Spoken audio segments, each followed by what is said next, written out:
Bismillahirrahmanirrahim. Assalamualaikum warahmatullahi wabarakatuh.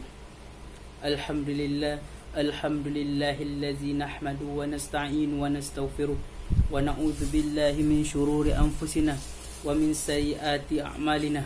May yahdihillahu fala mudhillalah wa may yudlilhu fala hadiyalah. Asyhadu an la ilaha illallah wahdahu la syarikalah wa asyhadu anna Muhammadan abduhu wa rasuluh. Allahumma salli wa sallim ala Muhammadin wa ala alihi wa ashabihi rasulillahi ajma'in. Amma ba'd. Pertama-tama yang paling utama, malah kita memanjatkan puji syukur kita kehadiran Allah Subhanahu wa taala, yang mana Allah telah memberikan kesehatan dan kenikmatan kepada kita semua. Salawat beserta salam tak lupa juga kita kirimkan buat payung panji umat Islam, yakninya Nabi Muhammad sallallahu alaihi wasallam, dengan lafaz Allahumma salli ala Muhammad wa ala ali Muhammad. Baiklah kaum muslimin wal muslimat rahimakumullah, untuk pertemuan kali ini saya akan mengangkat tema ataupun judul ceramah saya itu tentang taubat kepada Allah Subhanahu wa taala. Para ulama mengatakan bahawa taubat dari perbuatan dosa adalah wajib. Apabila perbuatan dosa itu tidak menyangkut dengan sesama manusia, maksudnya hanya dosa antara seseorang dengan Allah Subhanahu wa taala, maka harus memenuhi 3 syarat. Syarat yang pertama adalah menghentikan perbuatan dosa itu.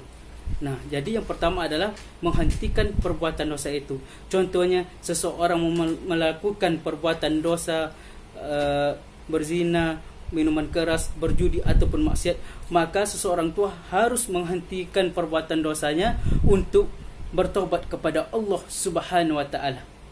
Yang kedua adalah penyesalan atas perbuatannya itu. Dia menyesal, bahkan dia menangis dan meminta ampun kepada Allah Subhanahu wa taala atas perbuatan yang telah dia perbuat. Dan yang ketiga adalah berketetapan ataupun ia berjanji dengan hati yang paling dalam dan berjanji kepada Allah Subhanahu wa taala untuk tidak akan mengulangi perbuatan dosa itu selama-lamanya. Kaum muslimin rahimakumullah, apabila tidak memenuhi 3 persyaratan itu, maka Allah Subhanahu wa taala tidak akan menerima taubatnya. Dan apabila perbuatan dosa itu menyangkut dengan sesama manusia, maka harusnya memenuhi 4 syarat, yaitu 3 syarat seperti yang tersebut di atas tadi. Dan ditambah lagi dengan 1 syarat, yaitu harus menyelesaikan urusannya itu kepada yang bersangkutan. Seperti contohnya, seseorang melakukan kesalahan dengan tetangganya, saudaranya, maka seseorang itu harus menyelesaikan permasalahannya dengan saudara ataupun tetangganya. Tetapi syarat yang ketiga tadi, menghentikan perbuatannya itu dan menyelesaikan atas perbuatannya, dan dia berketetapan hati dan berjanji tidak akan pernah mengulanginya lagi. Jika itu ada kaitannya dengan harta ataupun yang serupa, maka ia harus mengembalikannya. Jika itu ada kaitannya dengan sumpah, tuduhan dan yang serupa, maka ia harus meminta maaf.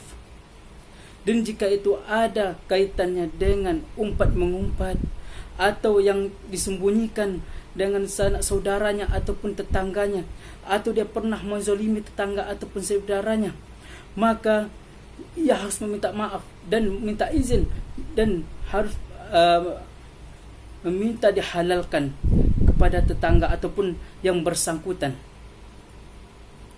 Dan kaum muslimin rahimakumullah,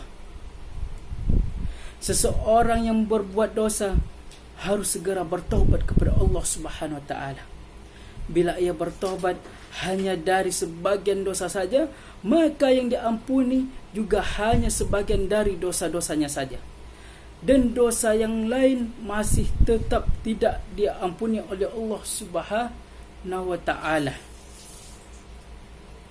banyak sekali ayat-ayat Al-Quran, hadis Nabi SAW, dan kesepakatan para ulama yang mewajibkan kita untuk segera bertaubat kepada Allah Subhanahu wa taala.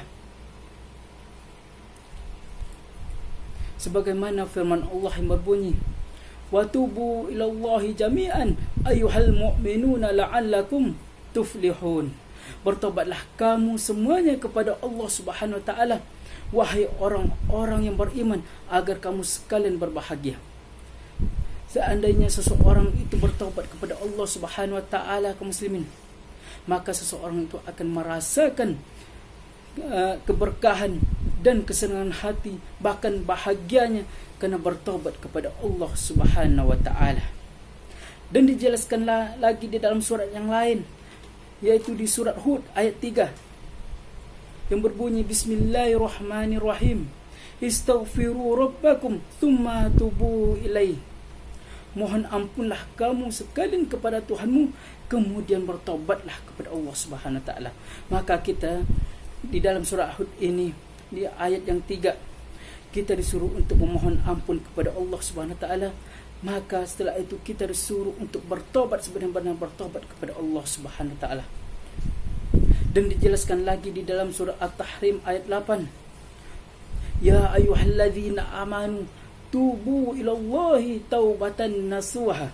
Wahai orang-orang yang beriman, bertaubatlah kamu dengan sebenar-benar bertaubat kepada Allah Subhanahu wa taala.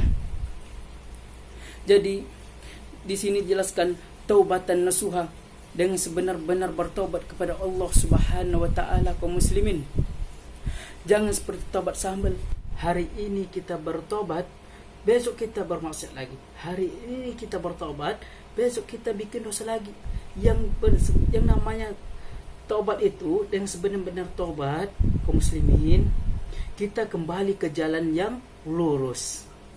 Kita tinggalkan apa yang dilarang oleh Allah, kita tinggalkan dosa yang pernah kita lakukan. Jadi kita kembali ke jalan yang lurus, kita kembali ke jalan Allah Subhanahu wa taala. Kita istiqomah ke jalan yang benar. Itulah yang dinamakan taubat yang sebenar-benarnya, taubatan nasuha.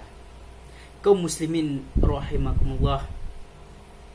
Dari Abu Hurairah radhiyallahu an berkata, saya mendengar Rasulullah sallallahu alaihi wasallam bersabda, "Demi Allah, sesungguhnya saya membaca istighfar dan bertaubat kepada Allah Subhanahu wa taala lebih dari 70 kali setiap harinya." Nah, Rasulullah sallallahu alaihi wasallam saja, kaum muslimin, dia sudah dianggap masuk surga. Dia sudah dipastikan masuk surga oleh Allah Subhanahu wa taala. Nah, dia bertobat kepada Allah dan beristighfar kepada Allah Subhanahu wa taala dalam sehari lebih dari 70 kali. Masya Allah, kaum muslimin. Kaum muslimin rahimakumullah. Dari Abu Hamzah Anas bin Malik Al-Ansari, pembantu Rasulullah sallallahu alaihi wasallam, bersabda, "Sungguh Allah itu lebih gembira untuk menerima taubat hambanya, melebihi dari kegembiraan seseorang di antara kamu sekalian yang menemukan kembali unta-untanya yang telah hilang di tengah-tengah padang Sahara."